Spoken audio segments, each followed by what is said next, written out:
Justice Department lawyer who accused the Trump administration of thumbing its nose at the courts is speaking publicly for the first time, and text messages, phone records, and emails viewed by the New York Times appear to support his version of events, depicting a department where leaders press employees to take serious legal risks in pursuit of the president's aggressive deportation agenda, as well as a, quote, intentional effort by the administration to ignore judges and the due process rights of hundreds of migrants. Joining us now, New York Times reporter covering the Justice Department and the FBI, Devlin Barrett, and MSNBC legal correspondent Lisa Rubin. So, Devlin, lay out the reporting. Right, so I interviewed this Justice Department lawyer, this fired Justice Department lawyer, Erez Raveni, earlier this week, and his point is that he thinks the American public should know what's happening behind closed doors at the Justice Department, and the degree to which he says that senior Trump administration officials are willing and ready to both ignore court orders and lie to judges. And you've seen these internal DOJ texts and emails, and he says they reveal gallows humor by some of the lawyers, the ones who were ordered to take a high-risk approach to court orders. One of those texts says, at this point, why don't we just submit an emoji of a middle finger of our filing? This is what Raveni is telling colleagues. Right, and I think that's actually a really telling text, because often, like most people, even lawyers will be sort of blunt and to the point in texts. And, you know, he was really doing that in that moment. And part of what he was trying to deal with as a career DOJer at that time was trying to get the administration to both give straight answers to the judge about what the administration was doing in terms of sending hundreds of people to a high security prison in El Salvador, and trying to convey to the administration what the judge was telling them they could not do. And repeatedly, you see the text and the emails show over and over again that the administration officials did not want to hear it and did not want to tell the judges what was really going on. Lisa, in terms of he's got these text messages, but what have we seen publicly that might support Raveni's claims? Katie, in terms of what we've seen publicly, I assume you're not speaking about the rest of the documents here.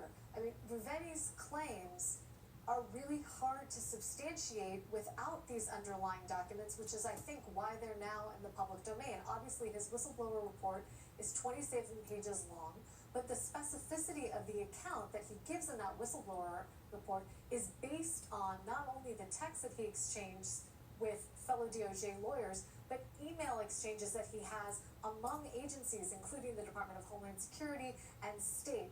And I want to say one other thing, is he's not just asking for information to give to the courts. He's asking for assurances that court orders are being complied with. And in particular instance, he asks 2, 3, 4, 5, 6 times, and everyone on the chain just ignores him. It's as if there's this aggressive effort afoot to keep the kind of career DOJ lawyers who are going into court and defending the administration's actions from the information that would allow them to see that those orders are not being complied with. They are trying to keep people like Erez Raveni in the dark. We saw that again today in court before Judge Zinnes in the Kilmar Abrego Garcia case, where you see DOJ lawyers who appear to be career staffers really just not knowing the kind of information that a judge is demanding of them. Why? Not because they haven't asked the questions, but because they are being stonewalled at every occasion, just as we see Erez Raveni being stonewalled in these emails that he has now shared with the Senate Judiciary Committee. Let me play some of the allegations and the interaction between Bobby and Adam Schiff during some Senate testimony. There is a wildly inaccurate caricature of me in the mainstream media. I am not anybody's henchman. I'm not an enforcer.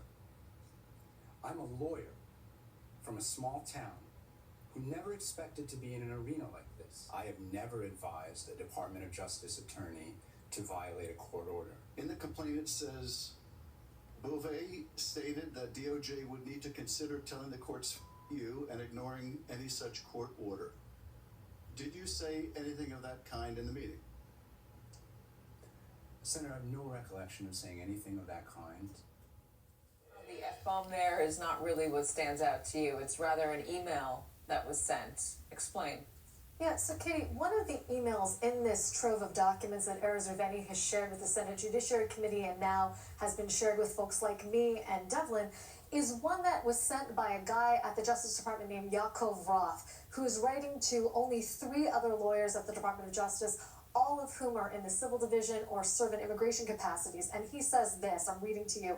I have been told by ODAG, that's the Office of the Deputy Attorney General, Tom Blanche, that the Principal Associate Deputy Attorney General, that's code for Emil Bovee, advised DHS last night that the deplaning of the flights that had departed U.S. airspace prior to the court's minute order was permissible under the law and the court's order. Let me demystify that for you and take it out of lingo. What Yaakov Roth is saying is Todd Blanche's office told me that Emil Bovee was the one who told Homeland Security it was totally kosher to take all the Venezuelan migrants that were sent to El Salvador off the plane, despite the fact that Judge Boasberg told them in no uncertain terms orally that they needed to turn the planes around. Now, does that make what Emil Bovee said to the Senate Judiciary Committee a lie? Probably not, because he chose his words very carefully. He said, I have never advised anyone at the Department of Justice to violate a court order. But instead, what Yaakov Roth is saying here is that advice was given to DHS without knowledge of the people at DOJ who are on the ground litigating the case. All right, so in terms of the whistleblower stuff, Devlin, has the administration responded? Has the Senate responded? Or even the House? Is he going to be able to testify? That's very unclear. There doesn't seem to be any schedule for him to testify either in Congress or in court, although he says he's willing to. There may be a confirmation vote in the committee on Bovee's judicial nomination next week. And, I think part of the reason why this has started to move very quickly in terms of the whistleblowers' actions is that Ruveni feels very strongly that the public at least should know this and understand what's really happening inside the Justice Department. Yeah, he's trying to lay it out for them with the evidence that he has to support his claims. Devlin Barrett, Lisa Rubin, thank you guys.